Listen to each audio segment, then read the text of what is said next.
Warning! Kinda Murdery contains adult themes, explicit language, and descriptions of violence. It is not suitable for anyone, and we recommend you stop listening now.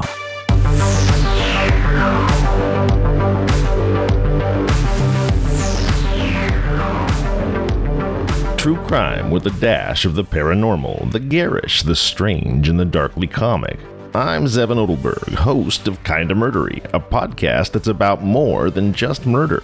It's my very own pocket dimension, home to a curated collection of bizarre and compelling stories. The unsolved, the unsettling, and the unbelievable. I cover it all, just so long as it's kinda murdery. That's the truth. Just like it says in the intro, I am Zevin Odelberg, and this is Kinda Murdery. Hey my friends, I am so glad you are here today. I always do appreciate it when you choose to spend time with me. It really never gets old. So today I am bringing you a humdinger of a mysterious story. The story I found in Vanity Fair, an article called The Vanishing Blonde, written by the incredible Mark Bowden.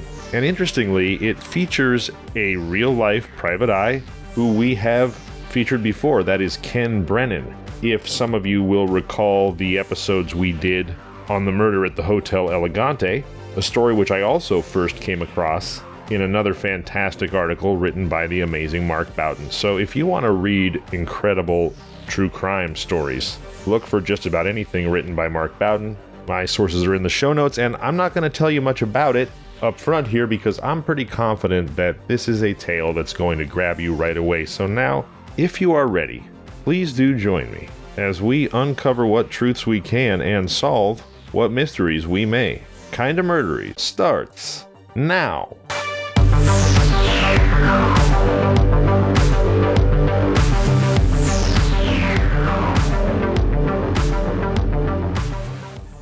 In the early hours of a chilly winter morning in 2005, a grim discovery marks the beginning of a perplexing case that would haunt the western edge of Miami. Amid the liminal space where the orderly outer suburbia surrenders to the wild embrace of the Everglades with its towering grass and dark, unforgiving mud, a scene unfolds that seems almost too brutal, too out of place. A local power company worker navigating through the routine of his day drives by the desolate expanse of an unbuilt cul-de-sac. It's here, amidst the weeds and solitude, that he spots something.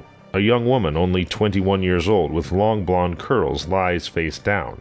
She's naked, her body battered, an undeniable sign of the violence she endured. She's been discarded here at the very threshold of civilization and wilderness. The area, known for its neat grid of suburban life, now bears witness to a dark juxtaposition, the innocence of the landscape, marred by the cruelty inflicted upon the woman.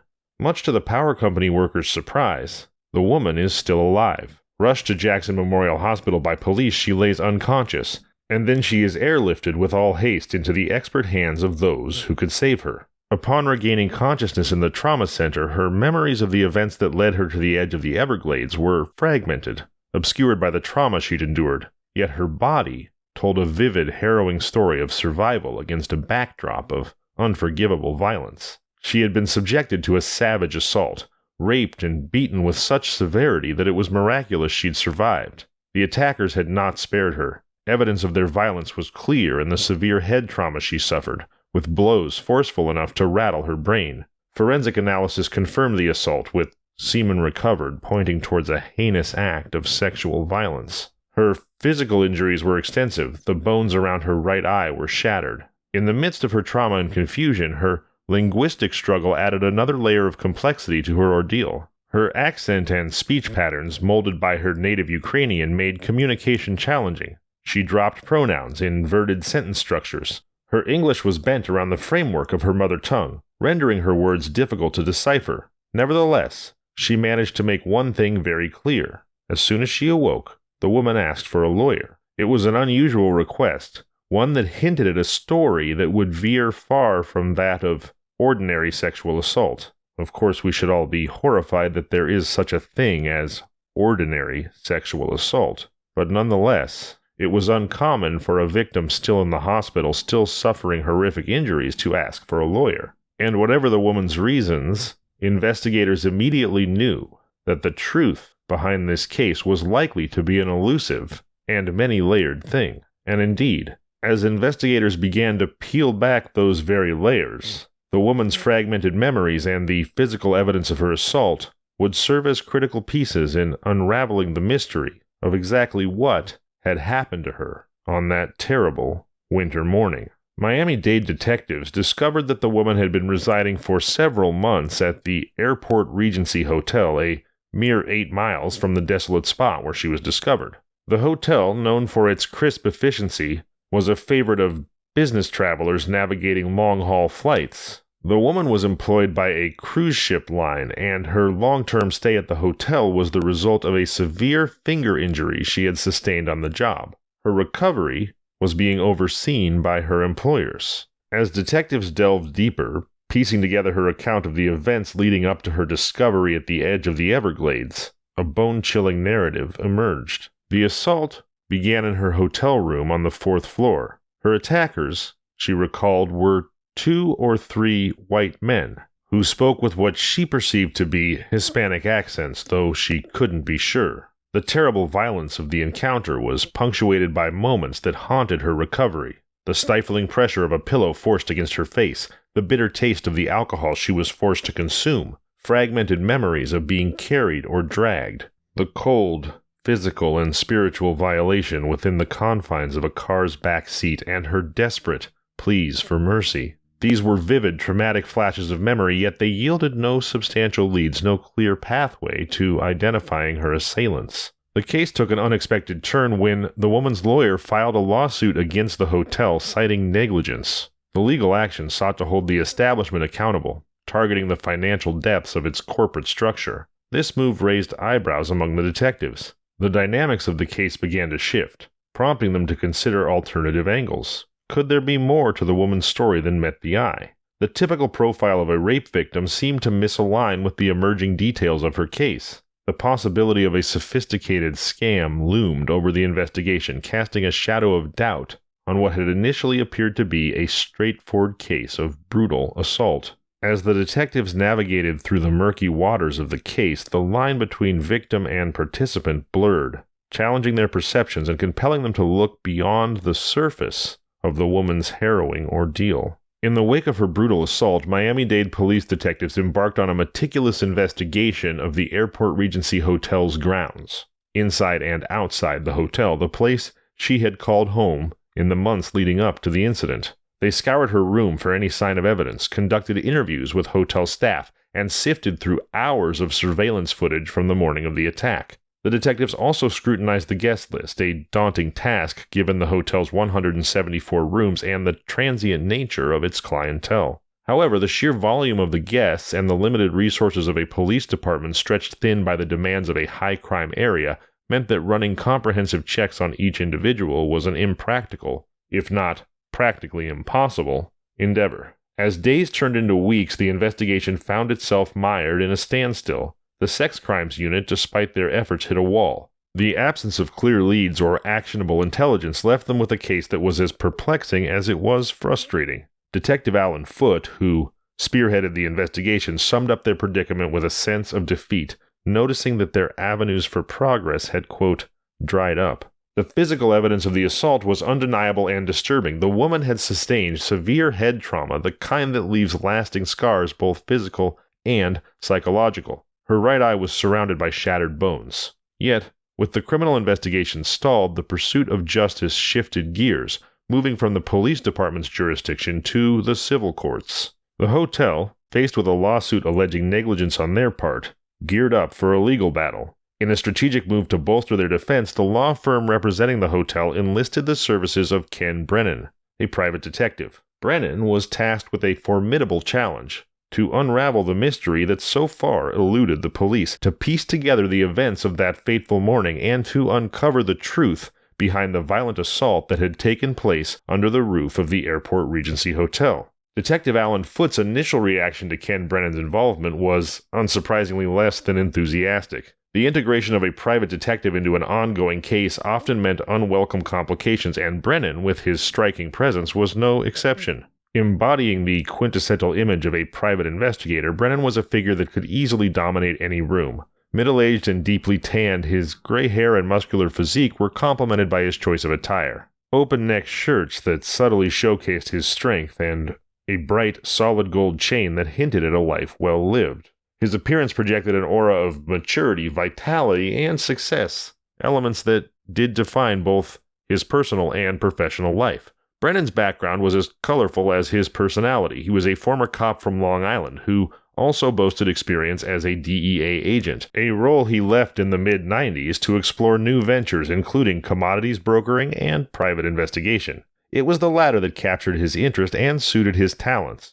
Brennan was known for his warm demeanor and quick, accurate assessments of those he encountered, coupled with an unmistakable Long Island accent and a straightforward New York attitude. His approach to relationships was simple. If he liked you, you knew it immediately, and a long-lasting friendship would ensue. If not, you'd be equally aware of where you stood. Despite his open, engaging personality, Brennan was not one to be easily shocked or enticed by the typical fare that fills the days of many private detectives. Domestic dispute and minor insurance fraud held little interest for him, leading him to decline them in favor of more challenging assignments. His clientele mainly consisted of businesses and law firms in need of someone with a particular skill set to uncover the truth in complex civil court cases. This case, with its layers of mystery and lack of clear leads, was exactly the type of challenge Brennan thrived on. As he stepped into the fray, his involvement promised to inject new energy and perspective into the investigation, potentially steering it in directions that the police had not yet explored. Ken Brennan approached his work with a principle that set him apart in the murky waters of private investigation. His pledge to potential clients was unwavering and clear-cut. He would commit only to uncovering the truth undistorted by any desire to manipulate outcomes in favor of his clients. This integrity was the cornerstone of his practice. While the positive impact of his findings on clients' cases was always welcome, it was never his primary motive. Brennan was not in the business of strategically winning lawsuits. He was driven by the allure of the unknown, the intellectual challenge of piecing together puzzles that seemed inscrutable to others. The task at hand in this particular investigation was anything but mundane. Brennan was charged with untangling the web surrounding the violent assault of a young woman, a case that had left seasoned detectives stumped and without leads. The questions that needed answers were foundational yet perplexing. Had the brutal attack occurred within the hotel, or had the victim encountered her attacker or attackers elsewhere? What was the true nature of the victim's situation?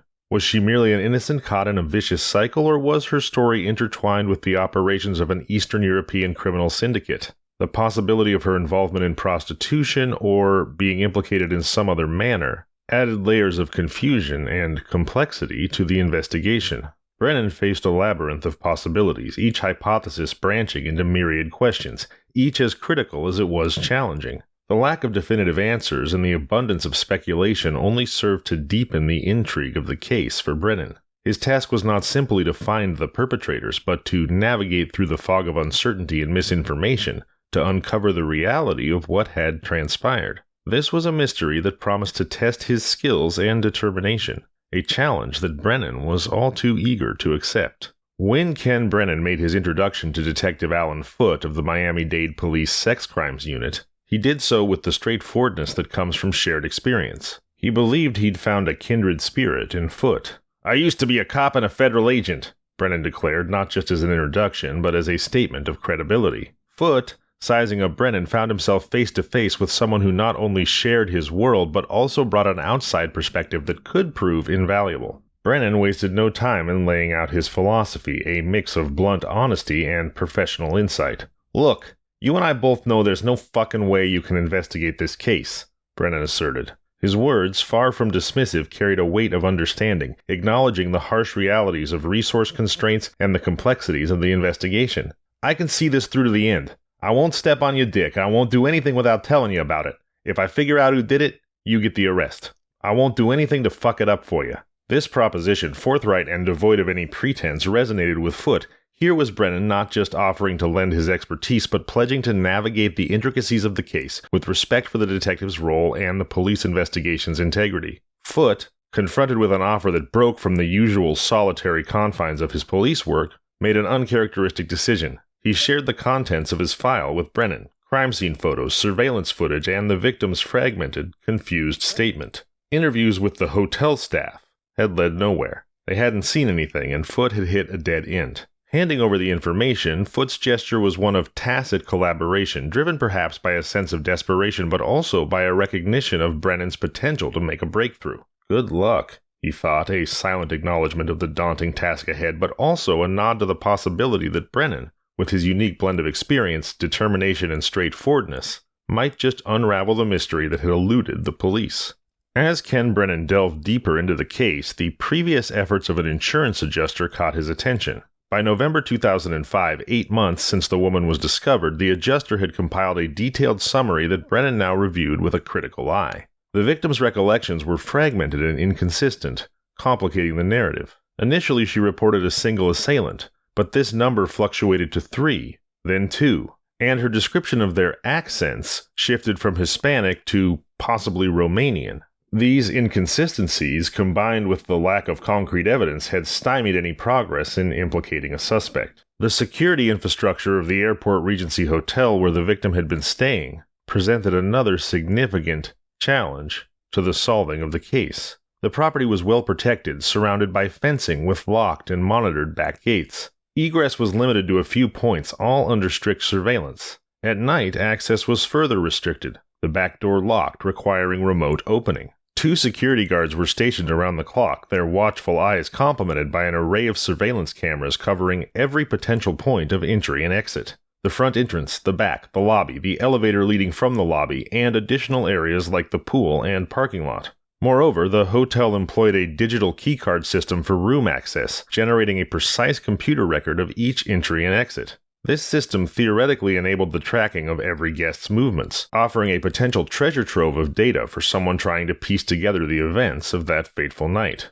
Brennan now faced a daunting task. The security measures that should have safeguarded the hotel's guests now obscured the sequence of events leading to the victim's assault. Each piece of evidence, from the victim's fragmented memories to the extensive surveillance footage, seemed to complicate the puzzle rather than bring clarity. Yet for Brennan, these obstacles were not deterrents, but challenges to be overcome. With meticulous attention to detail and a refusal to be swayed by dead ends, he was determined to navigate through the maze of contradictions and security protocols to uncover the truth. Ken Brennan embarked on his investigation with the fundamental question that drives all detective work. What did he know for sure? He had concrete knowledge that the victim had ascended to her room on the 4th floor of the Airport Regency Hotel at 3:41 a.m., utilizing her keycard for entry almost simultaneously, and by dawn, she was found in the weeds 8 miles west of her last known location. The mystery centered then on how, within this approximate 3-hour window, she had managed to leave the hotel without any camera evidence capturing her departure.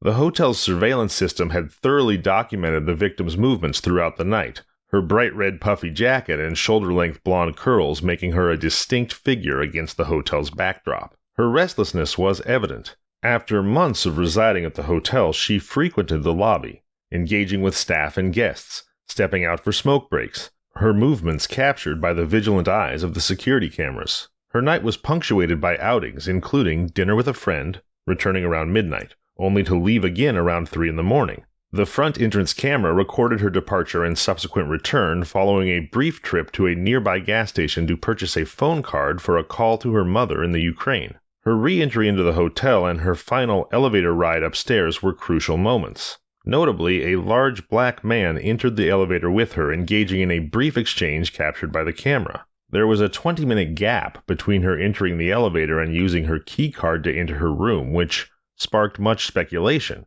But Brennan discovered that the discrepancy was due to the elevator camera's clock being out of sync with the computer system tracking keycard usage. This detail clarified the victim's movements up until she entered her room, but beyond that, the surveillance offered no further insights.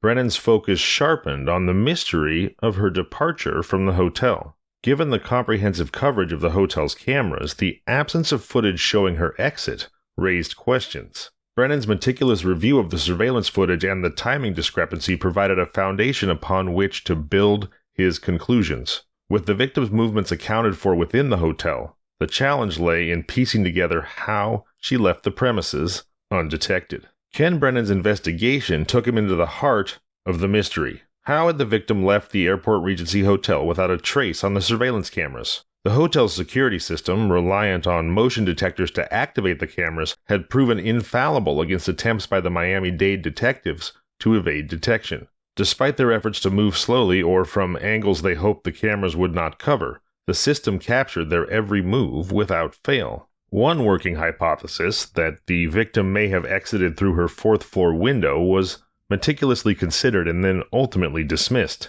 The logistics of lowering an unconscious person from such a height without leaving signs of injury on the victim or disturbance in the bushes below defied logic.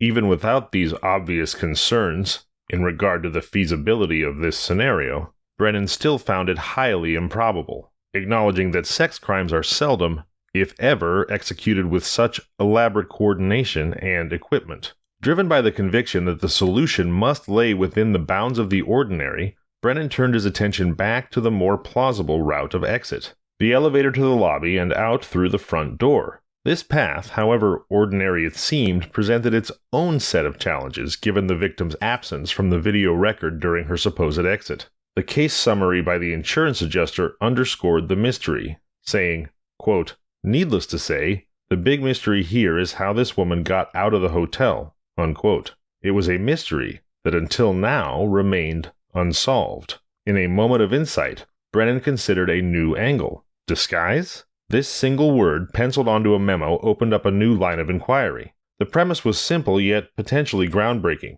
If the victim had disguised herself or been disguised by someone else, it would explain her undetected departure through the hotel's surveilled exits. This theory required a thorough re-examination of the surveillance footage, so Brennan went through it again, with a keen eye for any details previously overlooked or any figures who might not have been given a second glance. Ken Brennan's meticulous re-examination of the hotel's video surveillance transformed into an exhaustive audit of every individual's movements within the hotel's confines. His methodical approach involved tracing the journey of each person or group from their entrance, as captured by the camera over the front door, through their progression into the lobby, and finally their approach to the elevator. The digital breadcrumbs left by the use of room keys corroborated these visual records, mapping each guest's entry into their respective rooms. A similar reverse sequence accounted for departures, with the addition of the parking lot cameras tracking the comings and goings of vehicles. Through this relentless scrutiny, Brennan methodically narrowed down the list of potential suspects. Criteria for elimination were strict and straightforward. Anyone leaving the hotel before the victim's last known entry without returning was discounted as a possible assailant. Similarly, guests who entered but were not recorded leaving, as well as those departing without luggage or with only a small bag, were also ruled out. No one was exempt from suspicion based on appearance alone. Brennan's keen eye also searched for any signs of nervousness or erratic behavior that might indicate guilt. This rigorous elimination process ultimately pinpointed a singular figure of interest, a very large black man with glasses seen entering the elevator with the victim at 3:41 a.m. His stature was imposing, standing at least 6 feet 4 inches tall and weighing over 300 pounds. The casual exchange between him and the woman as they entered the elevator suggested an initial absence of distress. However, it was his actions after emerging from the elevator into the lobby at 5:28 a.m. less than 2 hours later that aroused suspicion. The surveillance footage showed him nonchalantly pulling a suitcase with wheels, an item he did not possess upon his earlier entry. His departure through the front door, suitcase in tow, was captured with the same casual demeanor. Yet, the man's return to the hotel, conspicuously without the suitcase before dawn, raised alarming questions. His re-entry into the elevator to ascend to the upper floors of the hotel was the last piece of visual evidence captured. Brennan's focus on this individual was not just due to his proximity to the victim in the elevator, but was reinforced by the sequence of his movements thereafter, particularly the mysterious appearance and disappearance of the suitcase. The peculiar behavior of the large man hauling a suitcase out of the hotel early in the morning, only to return without it within the hour, sparked a critical realization for Ken Brennan. Coupling this observation with his thorough process of elimination, Brennan deduced that the victim must have been transported out of the hotel concealed within the man's luggage. Initially, the size of the suitcase seemed too compact,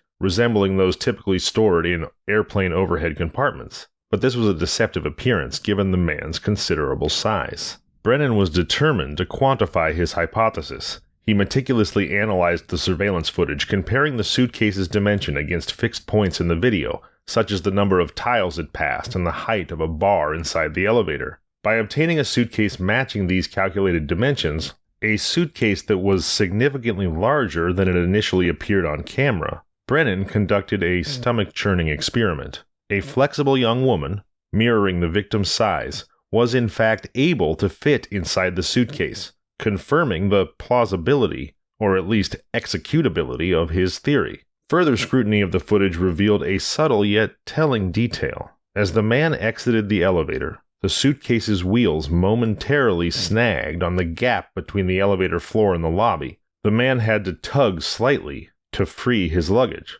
This seemingly insignificant moment, easily overlooked by most, revealed something absolutely crucial. The suitcase would have to be heavy to get stuck like that. A chill ran down Brennan's spine as he suddenly realized the truth about his suspect. It was the man's demeanor throughout the sequence of events, calmly interacting with the victim, effortlessly navigating the hotel with the laden suitcase, and casually returning without it. All of this belied the horrifying nature and danger inherent to the crime that Brennan suspected the man was committing. His composed behavior was starkly at odds with the typical disarray observed in individuals involved in violent crimes. Brennan, drawing on his extensive experience in law enforcement, recognized a chilling proficiency in the suspect's actions. The suspect's ability to carry out such a heinous act and return to the scene with apparent indifference suggested a terrifying level of experience. This man had done this horrible thing before. On November 17, 2005, Ken Brennan orchestrated a crucial meeting at the hotel, gathering the executives who had hired him, the hotel owners, insurance adjusters, and lawyers. The boardroom, typically a setting for financial deliberations and strategic planning, transformed into the stage where Brennan would unveil the sinister narrative that had unfolded under their roof. Brennan displayed on a laptop screen the pivotal image that had guided him to his current conclusions. The large man maneuvering his suitcase off the elevator. "This is the guy that did it. That girl's inside the suitcase," Brennan asserted with confidence. The reaction was immediate, but not the one Brennan had hoped for. Skepticism permeated the room, evidenced by snickers and incredulous glances. They were acting like he was crazy. "How'd you come up with that?" someone asked. Undeterred, Brennan laid out his methodical approach, detailing the exhaustive process of elimination that had narrowed the field of suspects to this single individual. Despite his meticulous explanation, the skepticism persisted, compounded by the victim's account. "Didn't the victim say that she was attacked by two white guys?" someone else questioned. Brennan, steadfast in his conviction, countered, "I'm telling you, this is the guy. Let me run with it a bit. If you're willing to give me the resources, I'll track this guy down." He framed his request as a mutually beneficial proposition, emphasizing the potential to significantly mitigate the hotel's liability in the ongoing civil suit by proving the assailant was not an employee. "What could be better?" he argued, envisioning the positive implications of apprehending the true perpetrator. "Think how good you guys will look if we actually catch the guy responsible. You'd be solving a horrible crime." Yet the room remained largely unconvinced, their skepticism a tangible barrier to Brennan's plea for further support. In a final bid to sway them, Brennan highlighted the suspect's demeanor. "Look at how cool this guy is," he urged, replaying the footage. "He just raped and beat a woman to death, or he thinks he has, and it's not like he's nervous and jittery at all. He's cool as a clam. Now you tell me the kind of person who could do this kind of thing and be this nonchalant. Well, I'll tell you what it means. It means it ain't the only time he's done this." The boardroom, which up until that point had been a scene of pivotal confrontation between Ken Brennan's conviction and the stakeholders' skepticism, shifted then into a space of negotiation and calculation. The discussion that unfolded was not merely about the pursuit of justice or the unraveling of a heinous crime. It became a deliberation of cost versus benefit, a stark, heartless business calculation, at the core of which lay Brennan's fee juxtaposed against the potential to mitigate the hotel's legal and financial vulnerabilities. Despite the varied motivations in the room, Brennan remained singularly focused. His interest was not in the why behind their eventual decision. It was the continuation of the investigation that mattered to him. The awakening of old instincts, a deep-seated drive for justice, propelled him forward. Brennan had not personally met the victim, yet the proximity to solving her case, to pinpointing her assailant, ignited a fervent determination within him. The attacker, Roaming free nearly a year after the crime, unaware of the tightening net, represented more than just a suspect to Brennan. He embodied the elusive adversary all detectives yearn to confront, the moment of revelation, the gotcha that validates the painstaking journey of investigation. The hotel's decision, hanging in the balance, ultimately tipped in Brennan's favor. Management, albeit reluctantly, granted him the green light to proceed. Brennan, bolstered by a slim margin of support, felt an even greater urgency to validate his theory, to vindicate his approach, and above all, to capture the man who he believed had eluded justice. The challenge of convincing the stakeholders had only intensified Brennan's resolve. With renewed determination, he set out to follow the trail that he hoped would lead to the moment of capture, to the unveiling of the truth, and to the delivery of long-awaited justice for the victim.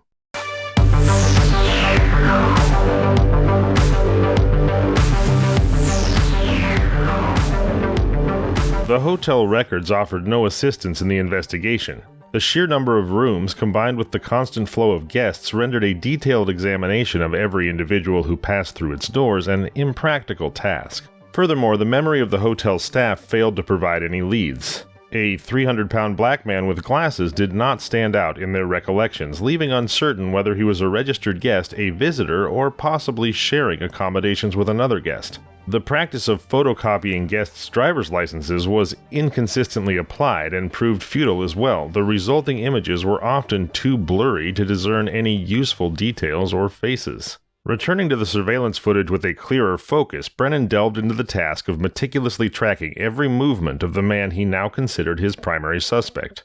This individual's presence was noted in various locations within the hotel premises, near the elevator, the lobby, the restaurant, and the entrance. During one of these recorded moments by the elevator, Brennan observed the suspect was in the company of a fit black man, distinguishable by a white t-shirt adorned with the word Mercury. Initially, the reference seemed cryptic to Brennan, invoking thoughts of the automobile manufacturer, the celestial body, or the chemical element, yet offering no clear lead or relevance in the case. The interaction captured on video did suggest a familiarity between the two men, hinting at a possible personal connection or business partnership. Their path led them toward the hotel's restaurant, a direction confirmed by subsequent surveillance footage from within the dining area. Brennan observed the two men associating repeatedly in the video records, which raised his suspicion that they were collaborators, perhaps even visiting the town together. The man in the Mercury t-shirt bore an ID tag, but its details were frustratingly indiscernible on the video screen due to its size. In pursuit of a breakthrough, Brennan reached out to NASA, hoping for technological intervention that could enhance the image, but NASA's response was disheartening. The limitations of the camera equipment used in the hotel's surveillance system thwarted any hopes of clarifying the ID tag's details. Faced with this technological impasse, Brennan was left to reckon with the realities of the investigation's constraints. His nagging conclusion that the victim's exit must have been through the hotel's main thoroughfare loomed larger than ever, underscoring the need to piece together the sequence of events without the aid of enhanced visual evidence. Diving back into the surveillance footage once more, Brennan's attention zeroed in on a particularly revealing moment captured within the restaurant. The man in the white t-shirt, previously a figure of interest primarily for the word Mercury emblazoned on the front, now offered a new clue. A brief, fortuitous movement as he sidestepped another patron, momentarily exposing the back of the t-shirt to the camera, presenting Brennan with a fleeting opportunity to glean more information. Despite the challenge of deciphering the blurry text, akin to squinting at an eye chart with inadequate glasses, Brennan discerned the letters V and O bookending a blurry script in the middle. His best guess at the word was virado, a term unfamiliar to him but promising a potential lead. Turning to Google for insight, Brennan discovered that virado was not without significance. It was in fact the name of a new outboard engine by Mercury Marine, a manufacturer known for its boating engines. This gave context to the t-shirt's branding and also situated the men within the larger event. Brennan knew that Miami hosted a significant boat show in February, coinciding with the time of the incident. Brennan considered the possibility that the man in the Mercury t-shirt and, by extension, his larger associate, might have been in town for the boat show and potentially even work for Mercury Marine. This connection, though speculative, offered a tangible lead. It created a time frame and specific context for the suspects. And if the boat show was the backdrop that explained their presence in Miami, It could perhaps be a pathway to uncovering their identities. Brennan reached out to Alan Sperling, the head of security at Brunswick Corporation, parent company of Mercury Marine.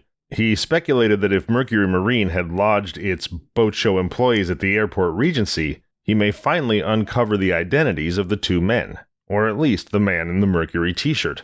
However, Sperling quickly dashed water on this new hope, conveying to Brennan that Mercury Marine's employees stayed at a different hotel and none of the booth setup crews were at the Regency either. Next, Brennan inquired about the distribution of the t-shirts, pinpointing them to the boat show's food court. This shifted his focus to Centerplate, the company responsible for food services at the boat show, known for managing concessions at large events nationwide. Upon contacting Centerplate's human resources, Brennan learned that while the company did house some staff at the Regency for the boat show, identifying a specific individual among the 200-plus hired for the event posed a significant challenge. Brennan's approach, focusing on the standout physical characteristics of the suspect, underscored his determination to find a needle in a haystack. Despite the vast number of potential leads, his inquiry aimed to leverage human memory and observation in the hopes that someone would recall a very large, black man, weighing at least 300 pounds and wearing glasses. If anybody remembered him, that could be a huge break in the investigation. And the break finally did come, a week after Brennan's inquiry into Centerplate, albeit with its own set of challenges. The contact at Centerplate delivered hopeful news. Some employees did recall the presence of a noticeably large black man wearing glasses during the boat show, but none of them could remember his name. And so, an essential piece of the puzzle, the identity of Brennan's suspect, remained elusive. But the trail didn't end there. A glimmer of a lead emerged when it was mentioned that the man had originally been recruited to work at Zephyr Field in Metairie, home to the New Orleans Zephyrs, a minor league baseball team, AAA affiliate of the Miami Marlins that has since been renamed the New Orleans Baby Cakes. But just the city of New Orleans was something. It was a tangible link, a potential point for Brennan to start delving deeper into the man's background and whereabouts. However, this lead was immediately overshadowed by a truly daunting obstacle. Hurricane Katrina's impact on New Orleans and its suburbs, including Metairie, had been catastrophic. The disaster had uprooted communities, displacing residents and disrupting lives, leaving Metairie, much like the rest of the affected area, in disarray. The aftermath of the hurricane meant that tracking down individuals, especially those like the mysterious man, people who might have been transient workers or displaced by the storm, would be a Herculean task. The community, once tightly knit, had been dispersed, complicating Brennan's pursuit further. Ken Brennan's determination had become more than just a professional commitment. It was a personal crusade. As the investigation dragged on, with countless hours invested far beyond any financial compensation, Brennan stood alone in his relentless pursuit of justice for a woman whose life had been violently disrupted.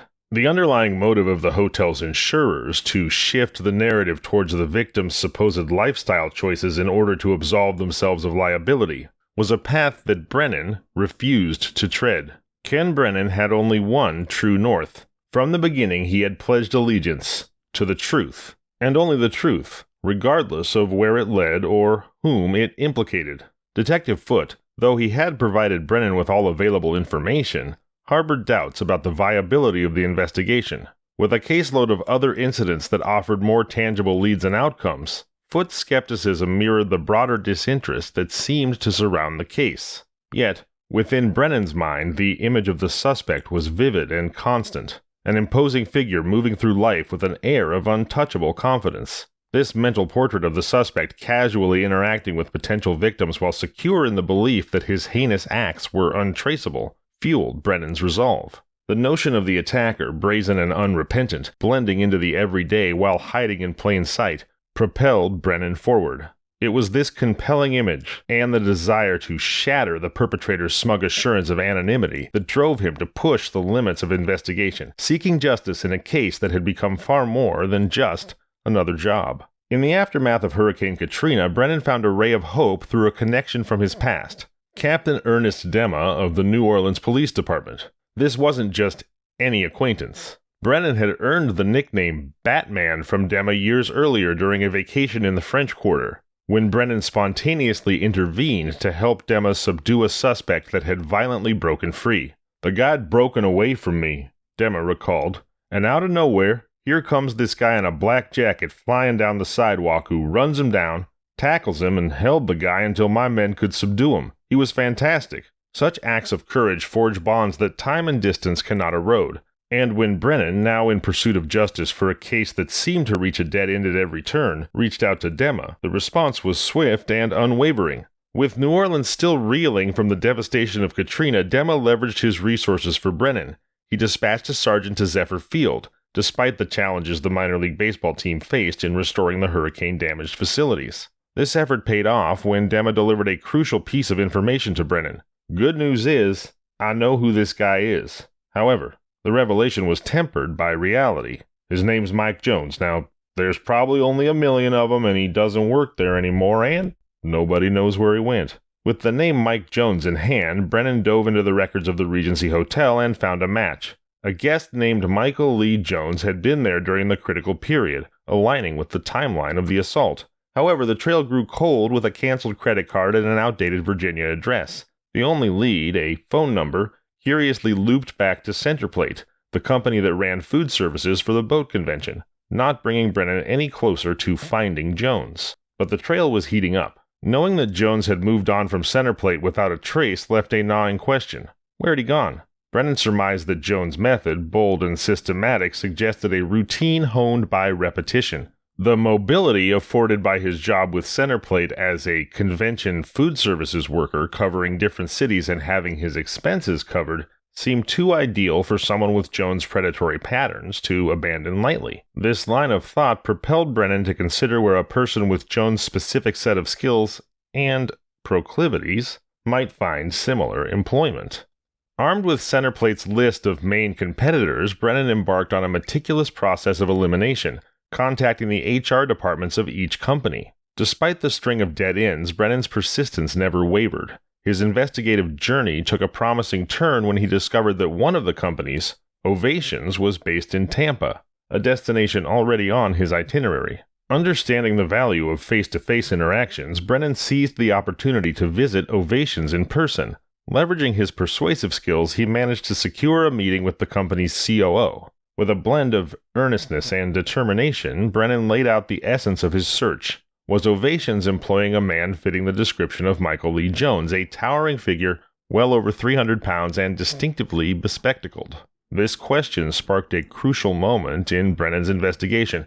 Unlike the other companies which had promptly checked their records only to provide a straightforward denial, the executive at Ovations responded differently. Without even consulting a database, he set a barrier for any information to be shared. Brennan, lacking any law enforcement authority, would need a subpoena. This response stood out. It was a deviation from the norm that signaled to Brennan he might be onto something. "Why would you want someone working for you who's a rapist?" he challenged the COO, only to be met with the cold reality of procedural, legal, and privacy concerns. "Get a subpoena," the executive repeated. Brennan acted swiftly to obtain the necessary legal document. He reached out to Detective Foote at Miami-Dade, who was quickly able to facilitate the issuance of a subpoena. Ovations promptly complied with the subpoena, and records revealed that they did indeed employ an individual matching the exact name and description Brennan had been tracing. Michael Lee Jones was currently working for them in Frederick, Maryland. Standing behind the barbecue counter at Harry Grove Stadium, home of the Frederick Keys, then a single-A minor league baseball affiliate of the Baltimore Orioles, was Michael Lee Jones. It was an early spring evening, and the chill of the Appalachian foothills left Detective Foote, a Floridian through and through, with chattering teeth beneath his mustache. The call from Brennan had initially stirred a mix of admiration and skepticism in Foote. The lead on Jones, while unexpected, represented a significant breakthrough in the case, a departure from the many fruitless paths previously followed. Acknowledging the potential in Brennan's diligent work, Foote recognized the necessity of following through with the lead. Adhering to departmental protocol for out-of-town investigations, which necessitated a collaborative approach, Foote coordinated with a colleague who also headed toward the D.C. suburbs. Both men were ready to confront Jones, hoping to resolve the mystery that had long eluded them. Earlier that day, before their visit, Foote had reached out to Michael Lee Jones to gauge his availability, deliberately keeping the details sparse. He mentioned that he was looking into an incident tied to the Miami Boat Show, a time and place that Jones confirmed he was familiar with. Over the phone, Jones's demeanor was cooperative and polite, a stark contrast to what one might expect. He acknowledged his presence in Miami during the relevant period and agreed to meet, even providing directions to their meeting spot at the ballpark. Meeting with Jones in person, Foote and his partner discovered that his presence was as imposing as it was also unexpected. Jones stood tall, his stature commanding attention with long arms, huge hands, and a noticeable round belly. Yet, the expectation of encountering someone of a potentially menacing nature melted away with Jones's gentle, almost passive interaction. His soft-spoken, amiable approach, accentuated by clear-rimmed glasses, painted a picture far removed from any preconceived notions of intimidation, from any preconceived notions of a violent rapist. Jones, evidently the head of the food service operation, exuded a sense of respect and camaraderie among his team, a testament to his leadership and likability even in the bustling environment of the ballpark food counter. Clad in an apron symbolizing his role, he guided Foote and his partner to a more secluded picnic area for their discussion, away from the eyes and ears of his team and the public. In a detailed recounting of their conversation, Detective Foote remembered probing Jones about his interactions with women during the Miami Boat Show. Jones admitted to a single encounter, revealing a preference that set a distinct tone for the conversation. "I only have sex with white women," he stated plainly. This admission opened the door to more specific inquiries from Foote, aiming to narrow down the possibilities and find any overlap with the case at hand. When asked directly about possible sexual liaisons at the airport Regency, Jones's answer was a straightforward denial. He clarified that the encounter in Miami involved a woman associated with the boat show, but that it had taken place elsewhere, distancing any direct connection to the hotel. Foote's questions became more pointed, seeking to match the victim's description.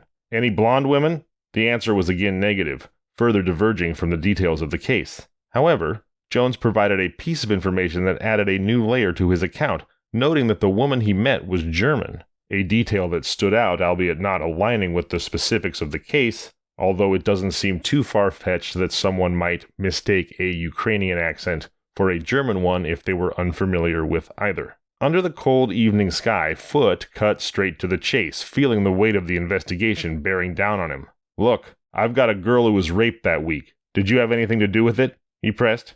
Jones' reaction was of genuine shock. "No, of course not. Of course not. No way," he responded. He seemed appalled, his shock echoing the seriousness of the accusation. Foote was undeterred and pushed further. "You didn't beat the shit out of this girl and leave her for dead in a field down there?" Again, Jones vehemently denied any involvement. "Oh, no," he said. No. The proposition of a DNA test was a litmus test for Foote. "Are you willing to give me a DNA specimen?" To which Jones agreed without hesitation. To Foote, this readiness to cooperate seemed to signal innocence. After Jones consented and provided the sample, Foote left Maryland, his mind nearly made up that Michael Lee Jones wasn't their man. Back in communication with Brennan, Foote expressed his doubts.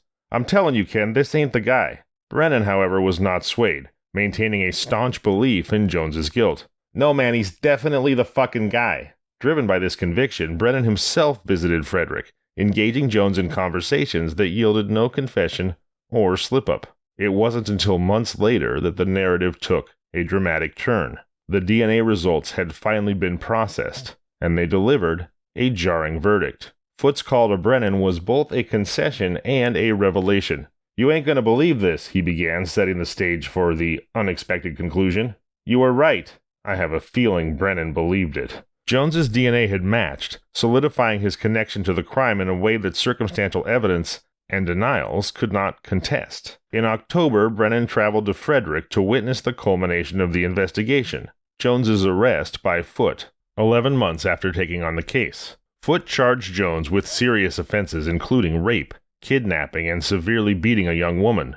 In the interrogation room of the Frederick Police Department, Jones appeared an imposing figure, his large frame making the chair beneath him seem almost comically small. Despite his size, his denials were delivered in a surprisingly gentle voice, contrasting with the gravity of his situation. He vehemently denied the accusations with wide gestures, yet without showing anger, emphasizing his innocence. Jones insisted on his innocence, claiming he would never harm a woman. He described the victim as a hooker he had paid $100 to, maintaining that their interaction was consensual and she was unharmed, albeit intoxicated, when he left. However, when presented with photos of the victim's battered face, Jones still stuck to his narrative, even as the DNA evidence incontrovertibly linked him to her. The stark evidence of injury challenged Jones's account, confronting him with the physical reality of the victim's condition, which sharply contradicted his claims of a harmless encounter. "I did not hurt that girl," Jones asserted, recoiling from the photos presented to him. As his voice escalated, a note of desperation crept in. "I'm not violent. I never hit a fucking woman in my whole fucking life. I'm not gonna hurt her." Confronted by Brennan about the peculiar behavior of moving his suitcase to his car in the early hours, Jones offered a fragmented justification.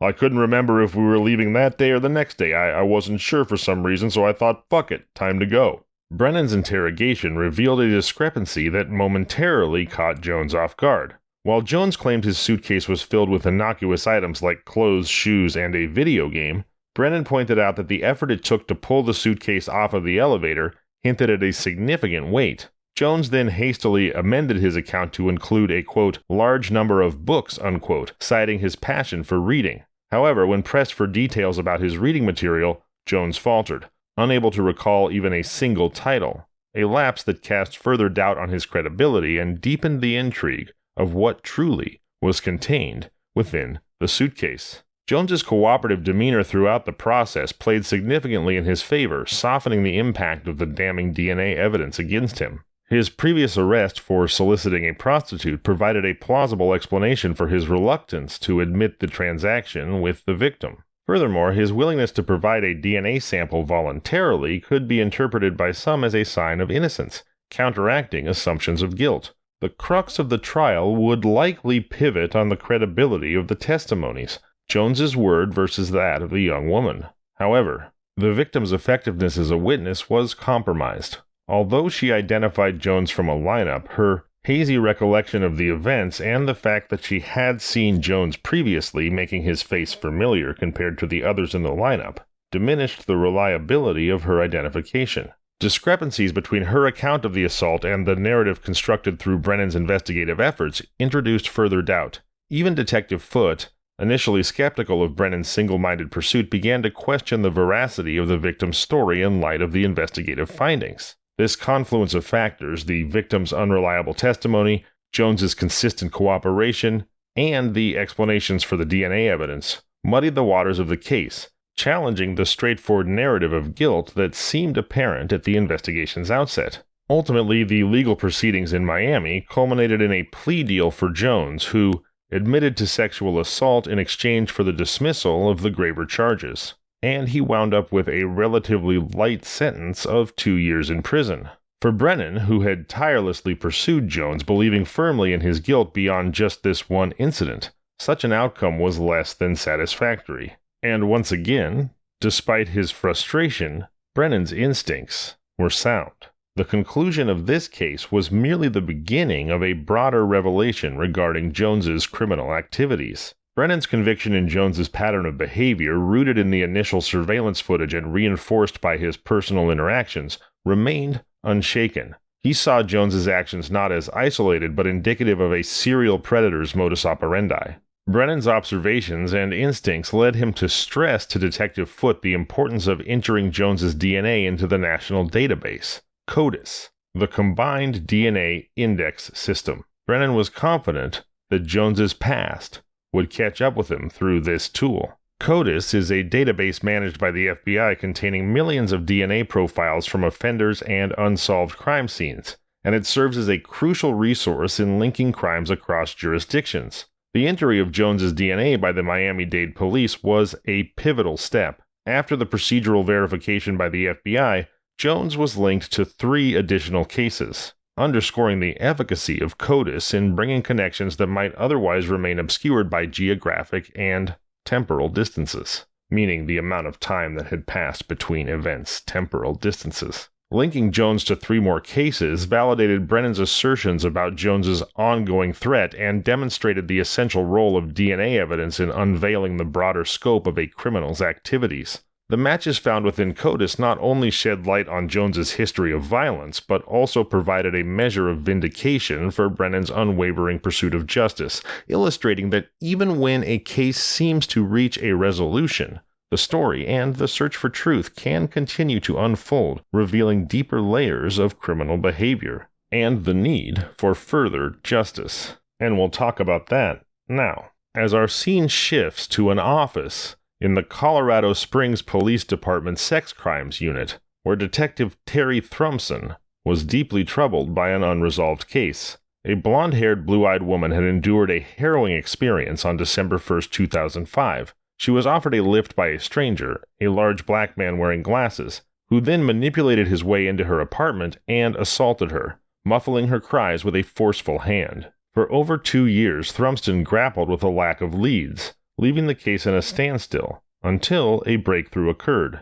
DNA evidence collected from the victim was matched to Michael Lee Jones. In New Orleans, the pattern of Jones's predatory behavior was echoed in the experiences of 2 other victims, underscoring the serial nature of his crimes. One victim recounted a night in the French Quarter in 2003 where, after seeking a cab, she was lured into a vehicle by a man fitting Jones's description. He took her to an isolated location and assaulted her, an act marked by violence and control, similar to the account from Colorado Springs. She fought back, managing to bite his palm during the attack. Despite her report and the collection of DNA evidence, her case also remained unresolved until the CODIS system identified Jones as the perpetrator. The second victim from New Orleans shared a narrative that paralleled the others but was unable to positively identify Jones from a lineup. However, these 3 cases, connected by the thread of Jones's DNA, revealed the grim reality of his actions across different states and years. The CODIS matches brought not only long-awaited progress to stalled investigations, but also highlighted the importance of DNA evidence in linking crimes to perpetrators who might otherwise remain hidden in the shadows, eluding accountability for their heinous actions. Michael Lee Jones's movements across the United States culminated in a series of trials that tied together the grotesque narrative of his crimes. Verified to have been in Colorado Springs and New Orleans during the time the assaults occurred, Jones faced extradition to Colorado Springs for trial as his sentence in Florida neared its end. The trial in Colorado Springs was unique due to the unfortunate death of the local victim, a circumstance that left Deputy District Attorney Ben Cecil without a key piece of testimony. In an innovative approach to prosecution, Cecil built his case around the pattern of behavior exhibited by Jones, drawing on the experiences of victims from Miami and New Orleans. The courtroom became a convergence point for the narrative of Jones's widespread assaults. The Miami victim and one of the New Orleans victims took the stand not just to support the DNA evidence, but to identify Jones personally as their assailant. Their testimonies were integral to Cecil's argument, which highlighted a common plan, scheme, or design in Jones's actions, a modus operandi as identifiable as the DNA he left behind. The testimony of the New Orleans victim was particularly compelling. Even years after the attack, her recollection was vivid, her indignation palpable, underscoring the lasting impact of Jones's actions. Conversely, the Miami victim's testimony was less effective, hampered by inconsistencies in her account and language barriers, which Jones's defense did not hesitate to exploit. This juxtaposition of witnesses illustrated the challenges of relying on personal testimony in court, where the strength of a case can hinge on clarity and credibility. Jones maintained his innocence in the face of the charges brought against him in Colorado, adopting a defense that the encounters had been consensual and labeling the accuser as a prostitute, a claim devoid of evidence and a pretty disgusting claim to make without any evidence, especially given that in this case the victim had tragically passed away. Jones's defense strategy did not involve him taking the stand.